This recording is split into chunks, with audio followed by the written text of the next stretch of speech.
Akkam jirtu fayyuma nagaa nagayni isin badhaadha. Oromoo bakka jirtanii nagayni Rabbii nagayni Oromummaa isin biraa jiraatu. Akkami yoo usneet teenyeennes waan nun teessifneetu jira. Yoo ni callisneennes waa hedduu gurraan dhageenya. Yoo walaalles waa hedduu agarra. Tanaafuu gaa dubbachuun dirqiidhaa mitiire dubbachuun dirqiidha. Maaliifin dubbanna namni yeroo hunda namni dhugaa qabu sodaan qabu. Namni dhugaaf falmatu waan fedharraa if boodan deebi'u. Namni dhugaaf dubbatu wanni kun waan kiyya je'ee dhugaa san dubbatu akkuma qeyroo bilisummaatti adda saara saasaaf kannaa jechuudha. Wala marra waa sadiirraa hin haasa'uu barbaada haaluma amma jiru kana wal qabsiise. Dur maal jedhan seeta walliftoonni keenya kabara dur addarraa malee duydaan dawamtu daara godhuu malee diinan dheessitu qeeroon Oromoo biyya sin gurgurtu qeeroon Oromoo tokko humaaf geeyaa jedhan. Qeeroon Oromoo yeroo hunda dhugaadha qabdii fi biititun biyya isaa waan ta'eef adda saara saasaaf kanneen dhugaadhaaf wareegamaa jechuudha. Maalirraa hin jee kana? Warri Oromoo እንቁላል ለመሸጥና ወተት ለመሸጥ ነው እዚህ መጣ ጉርብቲን ጀቴ ዱሪቲ ገርቴ ሀርቢ ቡሒ ፊ ጉርባን ኢብራሂም ዩሱፍ ቆጴሰኒ ኦሮሞዳን አረብሲሰን ሰን itti aana Johar Khadir Joharitu qopheesse jechuudha. Durriyyee akkasiisan Oromoodhaan arrabsiisaniiti halkanuma san ammoo makiinaa isaaniitiin biyyaa baasanii jechuudha. Akkamitti akka security san control godhan agartanii jechuudha. Ammoo Oromoo ta lubbuun baate namni dubbatu hin jiru jechuudha. Maaliifin kana jee gurbaan garte akka goota iflaalee dhaabbati Oromoo እንቁላልና ወተት ለመሸጥ ነው እዚህ የመጣ ጆሰን yoo biitutun tasaa taate yoo dhugatti dirreen dhawaa tasaa taate achi dhaabbatee maaliif lubbuun kannin maaliif dheessee ba waan takka gaafarraa dheessitu teetii miti jechuudha. Garuu harka namaatiin ibidda qabachuu barbaadan harka namaa harka warra biraatiini jechuudha. Okay, silaa dhiirummaa qabaatanii harka naman guutuun waan maal gooti jaan Oromoon namni harkan guunne qabatan guunne tokko afaanii waa hedduudha ja'a. Okay, ijoolleen Oromoodha bakkaan ayyaadadhu yeroo sanirraa wacaale jechuun daangaa booramaati. Wacaalerraa haga kunoo matakkalitti finfinneen teenyettee wareegamtee jechuudha. Lafasiitiif lubbuun qusanne. Yaa gurbaa isa yoo lafti tun taate maaliif dheessitee baata? Because you have 3 passports. Passportii Kanadaa qabda, passportii Jabuutii qabda, passportii Itoophiyaa san qabda, maattaawaqaa dirree dhawaa qabda jechuudha. Okay, hattuu passportiiti jechuudhaati. Kanaaf eegatte san taate inya እዚህ ላይ ተወለን የ90 ዓመት አባት አለው የ900 ዓመት አባት እዛ ቢኖር ኦሮሚያ ትመኛለህ እንጂ አታገኝም። አብጆቹን ይደንደይሰን አርከቱ ሲላ ዱገት ድሬን ዳዋት ታቴ ዲገ ኸገነይጤት ኢሊሊ ቢቅልቺቲ የቹላ አራ ኦሮሚያ ጉቱ ኸይሰት ኢልሚ ኦሮሞን ዋና ማንፈልመት ኦሮሞን ገሩ ኸሳት ረት ወሬገ ልቡ ከና የቹላ ቀይሮን ኬኛ ዱገርሲሰን ጀቹላ ዋን ደብረ ኸይሰቲ ከናፍ harbi gurbaan jo'u harbi buux itti aanan Khadir Johar Kenya miskina beeta. Khadir Johar kuma dhawa malee he doesn't even know what's going on. Garana nyaatti Oromoon fayyaalee isa anjecha fayyaalee isa jiru kana jaaladhu beeta. inni just kantiibaa ja'aniini uffateetuma dhedheeraatee hoggaa keessumaan dhuftu fadhiyeessamoo ani hin beeku maal akka ta'e akkuma gartee warra Ingiliis kana gartanii miti mootittiin biyya Ingiliisa warri dalagaa hojjetu warra biraati isin garuu hoggaa keessumaa dhufte bira geessanii jechuudha mooticha keenya kadirree dhawaa kana waan deemu jirus quban qabu sakuuritii biyya saniitis harkaa quban qabu jechuudha namichi achi nama arrabsee halkanuma san harbi halkanuma san nama godhee fi halkanuma san biyya sanii baasee jechuudha akkasi goolii sinnaqanii jechuudha gurbaa dirree dhawaatiin bulchajoo sanuu miidiyaa irra baatee yaa Johaar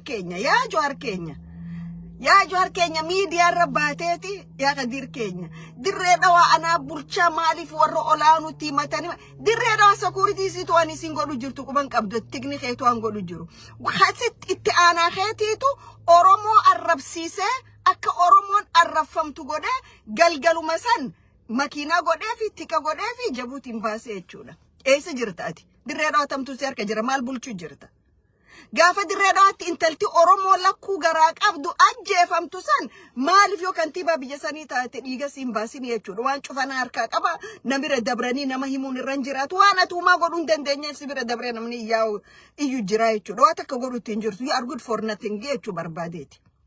Okay.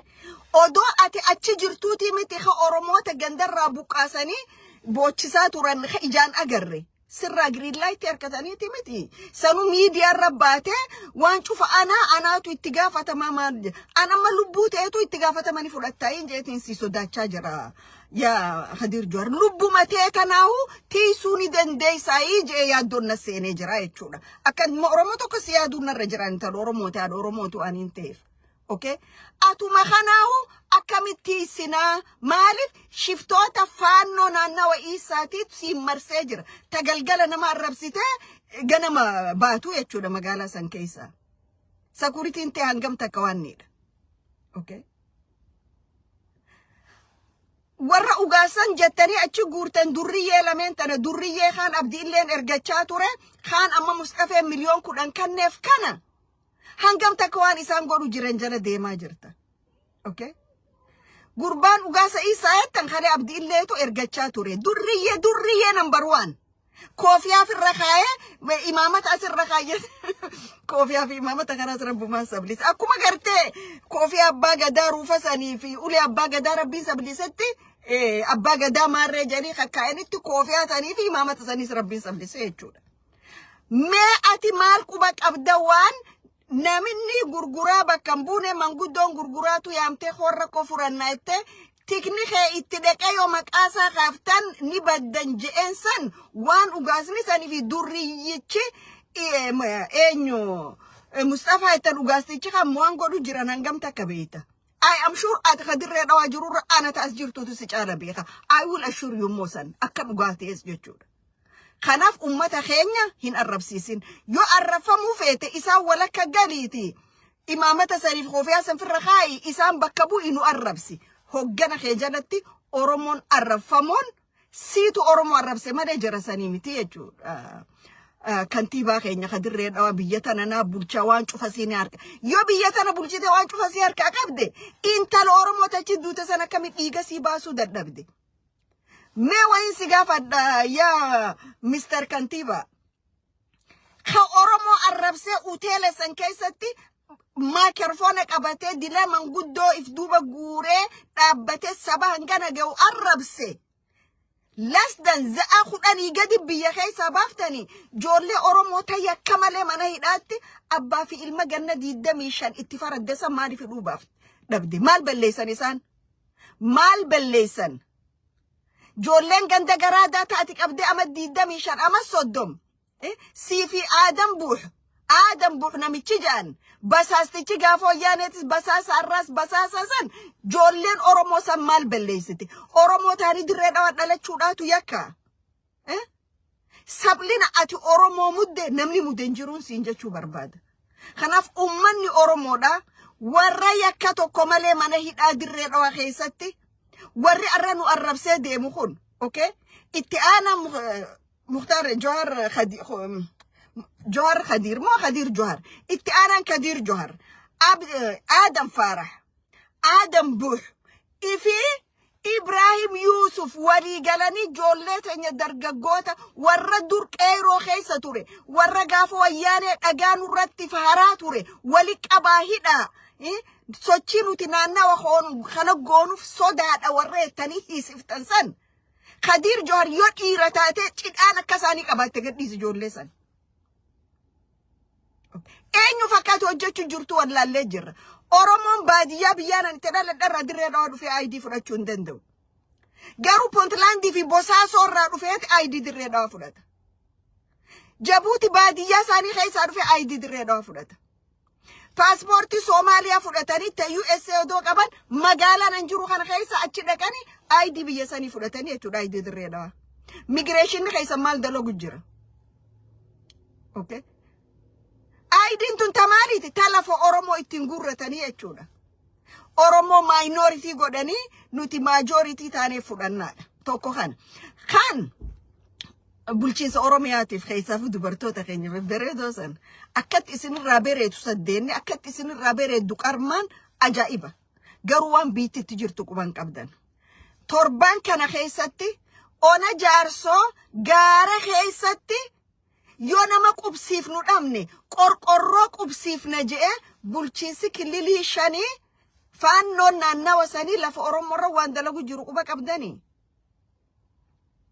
moo karaa bawatti higgiini watti asaraaran saniin horii irraa fudhattanii seenaati qorqorroo dhaabbadha achi booda karaa Somaliland daatoo Puntland warra Affarudduu jala garafee ari'ee kana cufa fidaati achi qubachiisa ittanii walii galtanii because isinin amanamtan opinion hin xaaramtu isin amanamtuusi. Okay.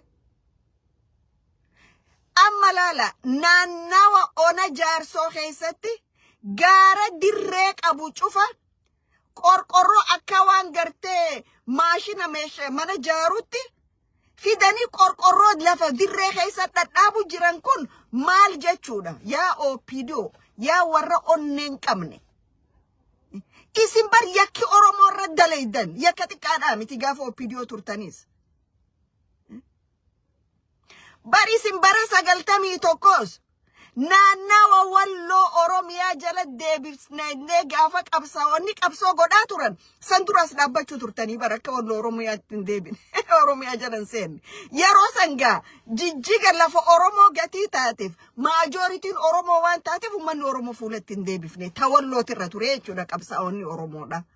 Okay. Yeroo hoogganoonni yeroo sanii warri galata ol aanaa qaban qabsoo Oromoo keessatti warri kabiyyuu galata afaan zoonii walloon deebi'uu qabdi jedhan opidio waan godhaa turtan hin beeytanii arra hoo maal godhaa jirtan ona jaarsooti irratti ona jaarsooti irratti maal godhaa jirtan yookaan ummata Oromootii fi maatiin lafaa fi biyya wajji isin gurgurree jaa Oromoodhaaf himaa. Okay. Kanaaf saliin bar hanga isin jirtanitti horiin Oromoo aananiin elmattu Oromoon hanga isin jirtanitti Oromoon nagaan bobbaateen galtu isin dhiqan abadan isin xaaramuu hin dandeessan. Qawween teessan tadhooytu Oromoo. Okay. Mormitoota siyaasaa keessaa isin ajjeeftan Oromoo. Ammoo itti aanaa magaalaa Dirree Dhawaa harbi buux magaalaa Dirree Dhawaa keessatti akkanatti isin sablisu jira isin ammoo taayya dandaatirra dhiiraa jechuudha. Taayya dandaatirratti goonni isinii oliin jiru Oromoo irratti. Okay. Namni isin abdatee fi namni gaangee ni dhalti je eeggate akka tokko. Opidio waahuma isii godhan. Laadhaan dhache amma qaamni kee kun hoggaa garii dhukkuba adda addaa corummaan kee foonummaan kun dhukkuba adda addaa uummatee seeliin adda addaa dhukkubaan qabama. Murteef irraa darbitaa jechuudha. Garii murtee darbite irraa dhinta. Garii ammoo murteetuma odoo dawakanitu si ajjeesaa jechuudha. Laata wanni opidiyootuun Oromoo cufa fixu jirti seeliin dhukkubni isii keessa jiru qacituu dide kun. Allah ikhrib beetakum zay ma qarabtu beetna. Karbaniin. Wuma ajaa'ibaan nu qabata ganamaa galgala.